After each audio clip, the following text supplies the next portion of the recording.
Aqui você ouve as notícias que os outros não dão. Jornal Brasil Atual. Agora são 8h31 e vamos fazer contato com a presidenta do Centro Brasileiro de Estudos da Saúde, médica sanitarista e pesquisadora da Fiocruz, Lúcia Souto. Bom dia, Lúcia. Bom dia. Lúcia, a gente tem aqui, pelos dados da manhã de hoje, desta quarta-feira, já 43.592 casos confirmados de infecção pelo novo coronavírus, com 2.769 mortes pela Covid-19, segundo dados agregados das secretarias estaduais de todo o país. Como é que você vê o atual cenário da pandemia no Brasil, Lúcia? Olha, eu acho que, infelizmente, aquilo que nós estávamos alertando há algum tempo, né, nós estamos no rumo de uma verdadeira catástrofe social. E nesse momento que há uma mudança uma troca do comando do Ministério da Saúde, ontem foi nomeado um militar para a Secretaria Executiva do Ministério da Saúde. O Ministério da Saúde, hoje, ele está com uma conduta que, para nós, é muito preocupante, porque não há um diálogo transparente e aberto com a sociedade, em entrevistas que era uma rotina diária, de entrevistas coletivas da equipe do Ministério da Saúde, há uma verdadeira cerceamento democrático das informações nesse momento no país. Então, isso é muito grave na nossa opinião. Quer dizer, sabemos que há já o colapso dos leitos dos leitos de cuidados intensivos em vários lugares do país. Em Manaus, a gente está vendo essa catástrofe, como disseram alguns companheiras e companheiros nossos, é mais fácil abrir cova do que abrir leito. Então, na verdade, esse que é o momento crítico que o Brasil está vivendo. A curva, ela mal está iniciando o seu movimento de ascendência. Então, isso para nós é gravíssimo. Quer dizer, como é que, no caso de várias cidades que estavam sendo programados os hospitais de campanha, esses hospitais, eles são, por enquanto, uma ficção, porque, na verdade, não tem profissionais contratados, não tem insumos necessários, que são os respiradores, que são todos os insumos que vão fazer esses leitos, na verdade, virarem leitos de cuidados intensivos. Há também uma situação grave dos profissionais de saúde, que a gente já vem alertando. Temos recebido denúncias reiteradas da não proteção do individual de cada profissional de saúde. Por isso, a gente está vendo uma curva também ascendente de adoecimentos de profissionais de saúde, inclusive já muitos relatos de morte. Então, na verdade, infelizmente, a gente quer manter a luta, porque nós vamos manter a luta para que haja, primeiro, essa fila única dos leitos também, porque o setor público tem uma parcela dos leitos de cuidados intensivos, o setor privado outra, e nesse momento é fundamental que haja regulação de todos esses leitos pelo Sistema Único de Saúde, para que você tenha realmente o acesso de toda a população, porque essa regulação, ao contrário do que alguns imaginam, é que o setor privado diz que ele vai ser afetado porque não podem, como alguns estão afirmando, né, porque não podem pegar os nossos recursos. Não, esses recursos são da sociedade brasileira e a fila única, ela facilita o acesso de todo mundo. Ela não é um obstáculo, ao contrário, ela é um acesso. Então, isso é algo fundamental também nesse momento. Agora, essas medidas todas, elas precisam ter um comando a nível nacional, que possa estar, por exemplo, aprofundando a testagem da população, não é só anunciando que serão realizados testes. Esses testes têm que acontecer, porque eles são vitais nesse momento da epidemia, da pandemia do Covid-19, para que a gente tenha noção do que está de fato ocorrendo. As notificações, elas são uma realidade hoje no país muito grandiosa. E isso significa, por exemplo, a gente já está recebendo também denúncias de que já estão ocorrendo mortes em casa. Quer dizer, é o pior dos cenários, é uma tempestade perfeita. E num momento como esse, a gente tem à frente do país uma pessoa completamente inepta para exercer o cargo de presidente da República, que no lugar de estar agregando e unindo a sociedade brasileira para enfrentar essa pandemia do Covid-19, acaba desagregando, criando tumulto, criando caos. Quer dizer, é uma situação complicada a que a gente está vivendo e nós estamos muito alertas para isso, várias entidades se somando para que a gente possa influir na condução desse momento, com a abertura dos leitos necessários, com a ativação de profissionais. Por exemplo, a gente sabe que estão havendo várias aberturas de chamadas para profissionais de saúde, mas essa abertura de chamadas para profissionais de saúde, elas têm que ser com direitos preservados. Por exemplo, várias cidades, uma delas é o Rio de Janeiro, os profissionais que estão sendo chamados não estão recebendo salários, há uma quarteirização da contratação desses profissionais, com uma situação mais precária ainda. Quer dizer, é um desrespeito, chega a ser até inacreditável. E uma situação realmente grave, muito grave, mas a gente acha que há condições. Por exemplo, a gente já vem colocando o Centro Brasileiro de Estudos da Saúde, todas as entidades que compõem o Conselho Nacional de Saúde, que nesse momento é necessário uma verba de 42,5 bilhões para o SUS. E isso até agora não foi um movimento sequer feito. O que existe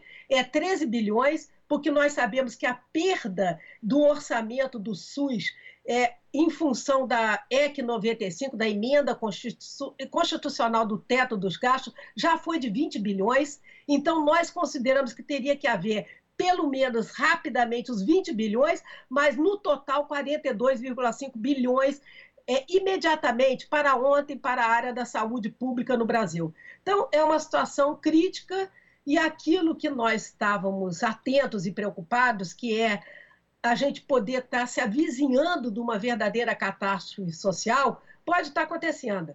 Por exemplo, eu fico assim indignada quando eu vejo milhares de cidadãos brasileiros sendo empurrados para uma fila para pegar um CPF. O que é isso? Isso é um desrespeito com a população brasileira.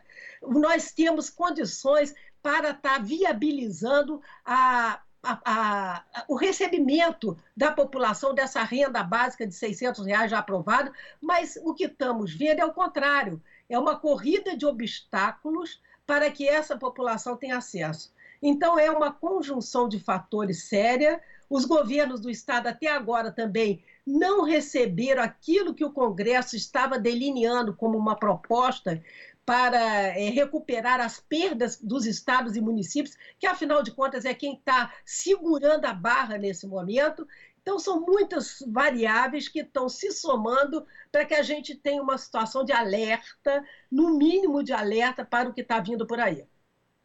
Agora, Lúcia, você citou a questão da falta de transparência, né? A gente já tem aí sistemas públicos dando sinais de esgotamento praticamente nas cidades de Manaus, por exemplo. Em Pernambuco também nós temos 99% dos leitos de UTI ocupados na rede pública. No Ceará a mesma coisa.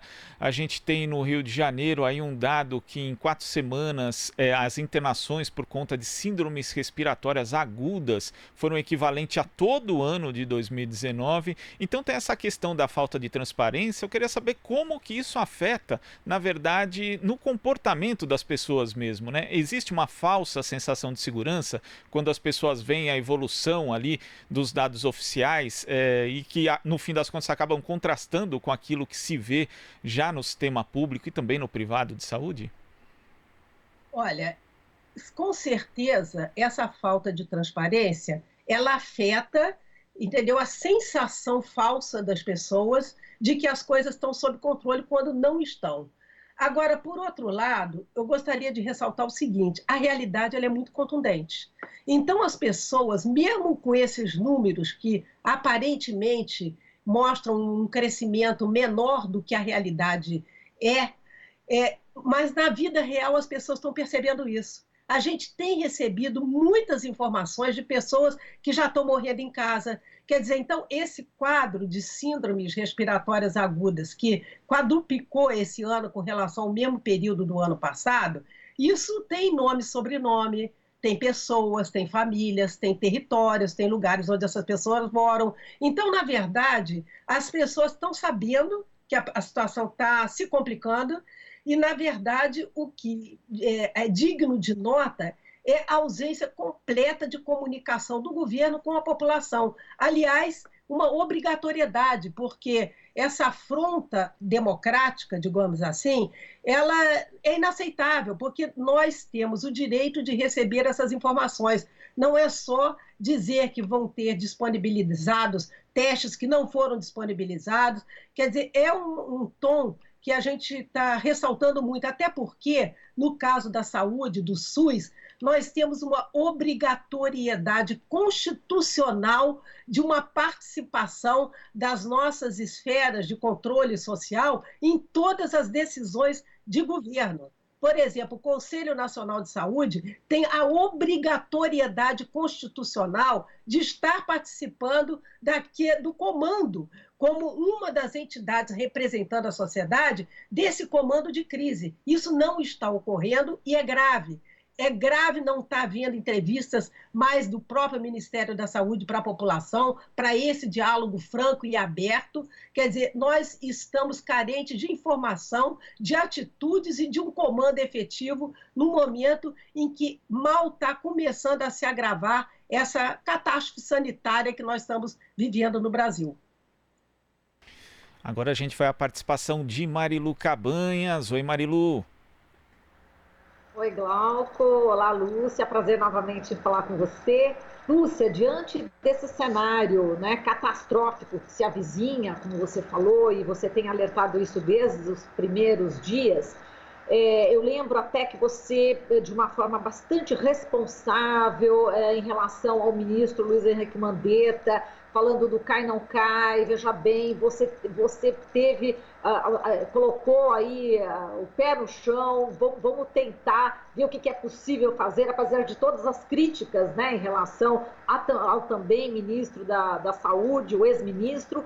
Agora, como você falou, não existe um comando, né? Não existe um comando, seria fundamental nesse momento. O que se discute também politicamente, e está ganhando força, é a possibilidade do impeachment do presidente da República.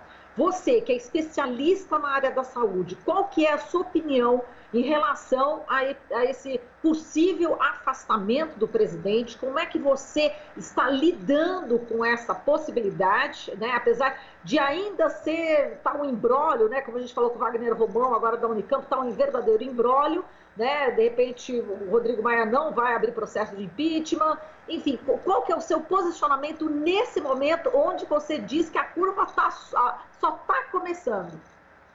Olha, o nosso posicionamento ele já está tomado. A nossa entidade, o Centro Brasileiro de Estudos da Saúde, a Abrasco, a Rede Unida, a Sociedade Brasileira de Bioética, a Associação dos Servidores da Fundação Oswaldo Cruz, a Associação Nacional de Médicos e Médicas Populares do Brasil, nós todos emitimos ontem uma nota conjunta pedindo o imediato afastamento do presidente da República. Porque nós consideramos que, nesse momento, ele é um fator de complicação e ele é um fator que está dificultando. Nós vimos o que ocorreu no domingo.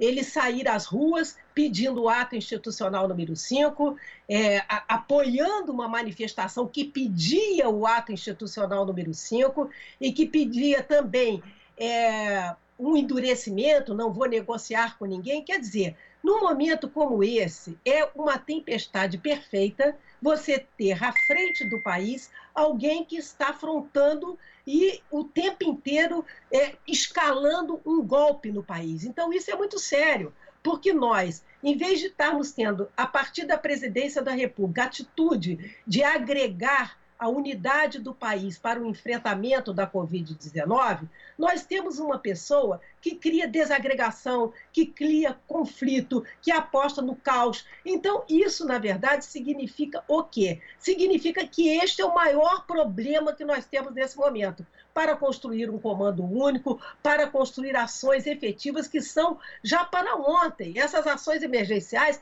elas já tinham que ter sido tomadas, porque a gente está vendo as dificuldades, por exemplo, até do funcionamento desses hospitais de campanha. Você tem hospitais que estão sendo feitos, mas que não têm respiradores, que não têm insumos, que não têm profissionais capacitados para agir nessa demanda. Então, nós já tomamos esse posicionamento, porque nós consideramos que há em curso crimes sucessivos contra a saúde da população brasileira e contra a saúde pública. Então, na verdade, isso é um fator muito grave e um complicador quase que intransponível.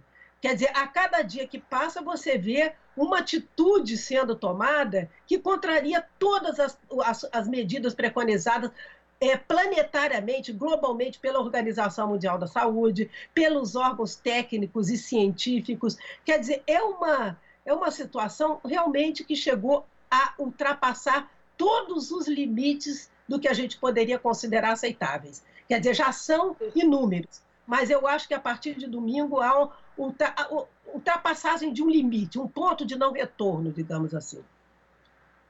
Se a gente pegar o dado aqui do prefeito de Manaus, Arthur Virgílio, né, que inclusive até chorou, pediu ajuda aí ao Bolsonaro, ele disse que 36,5% das pessoas que morreram por coronavírus não tiveram atendimento médico por falta de leitos.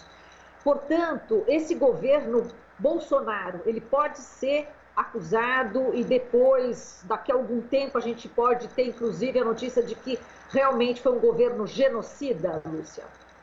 Olha, sem dúvida nenhuma. Isso está praticamente demonstrado no Brasil inteiro. Essas mortes têm um nome e sobrenome, têm responsabilidade, tem nome e sobrenome, e o nome é o governo Bolsonaro, é o próprio presidente da República.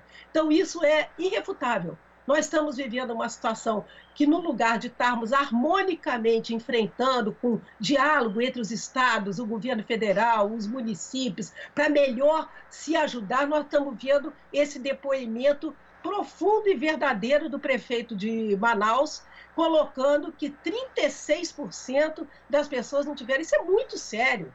Quer dizer, você está tendo realmente um genocídio, escala. Quando é em escala, a morte é genocídio. Então, é isso que está sendo praticado nesse momento, e nós não podemos dourar as palavras. Elas têm o tamanho que elas têm, e o tamanho que tem nesse momento é o tamanho do genocídio que está sendo praticado.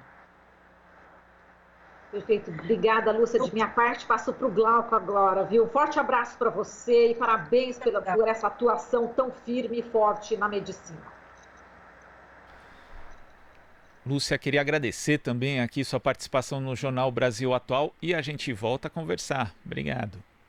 Obrigado. Bom dia para vocês. Bom dia. Conversamos aqui com a presidenta do Centro Brasileiro de Estudos da Saúde, médica sanitarista, pesquisadora da Fiocruz, Lúcia Souto. Você está ouvindo Jornal Brasil Atual. As notícias que os outros não dão.